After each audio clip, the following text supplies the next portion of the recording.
सियार और ढोल। एक बार एक जंगल के निकट दो राजाओं के बीच घोर युद्ध हुआ। एक जीता, दूसरा हारा। सेनाएं अपने नगरों को लौट गई। बस सेना का एक ढोल पीछे रह गया। उस ढोल को बजाकर सेना के साथ गए भांड व चारण रात को वीरता की कहानियां सुनाते थे। युद्ध के बाद एक दिन आंधी आई।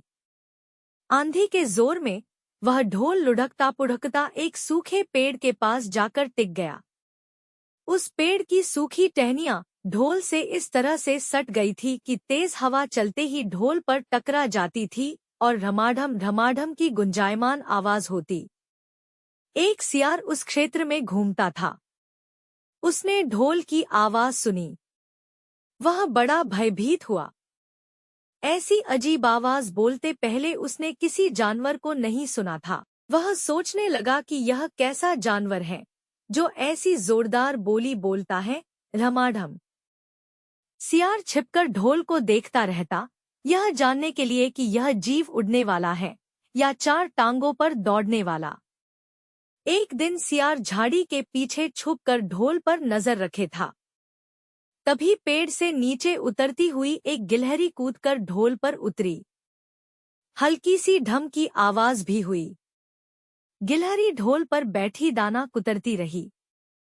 सियार बड़बड़ाया, ओह, तो यह कोई हिंसक जीव नहीं है।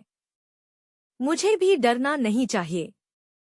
सियार फूंक फूंक कर कदम रखता ढोल के निकट गया। उसे सूंघा।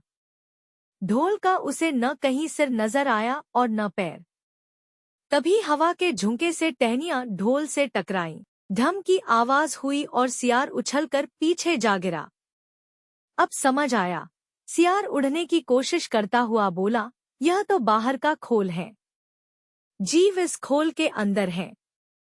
आवाज बता रही है कि जो कोई जीव इस खोल के भीतर रहता है वह मोटा ताजा होना चाहिए, चर्बी से भरा शरीर।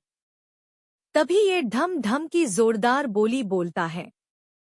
अपनी मांद में घुसते ही सियार बोला, ओ सियारी, दावत खाने के लिए तैयार हो जा। एक मोटे ताजे शिकार का पता लगाकर आया हूं। सियारी पूछने लगी, तुम उसे मारकर क्यों नहीं लाए? सियार ने उसे झिड़की दी, क्योंकि मैं तेरी तरह मूर्ख नहीं हूं। वह एक खोल के भीतर छिपा बैठा है। खोल ऐसा है कि उसमें दो तरफ सूखी चमड़ी के दरवाजे हैं। मैं एक तरफ से हाथ डाल उसे पकड़ने की कोशिश करता तो वह दूसरे दरवाजे से न भाग जाता। चांद निकलने पर दोनों ढोल की ओर गए। जब वह निकट पहुंच ही रहे थे कि फिर हवा से टहनियां ढोल पर टकराईं और ढमढम की आवाज निकली। सियार सियारी के कान में बोला, सुनी उसकी आवाज? जरा सोच, जिसकी आवाज ऐसी गहरी है वह खुद कितना मोटा ताजा होगा। दोनों ढोल को सीधा कर उसके दोनों ओर बैठे और लगे दांतों से ढोल के दोनों चमड़ी वाले भाग के किनारे फाड़ने।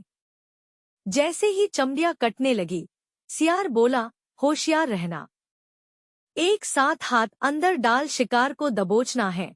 दोनों ने हूं की आवाज के साथ हाथ ढोल के भीतर डाले और अंदर टटोलने लगे। अदंग कुछ नहीं था। एक दूसरे के हाथ ही पकड़ में आए। दोनों चिल्लाए, हैं, यहाँ तो कुछ नहीं है, और वे माथा पीट कर रह गए।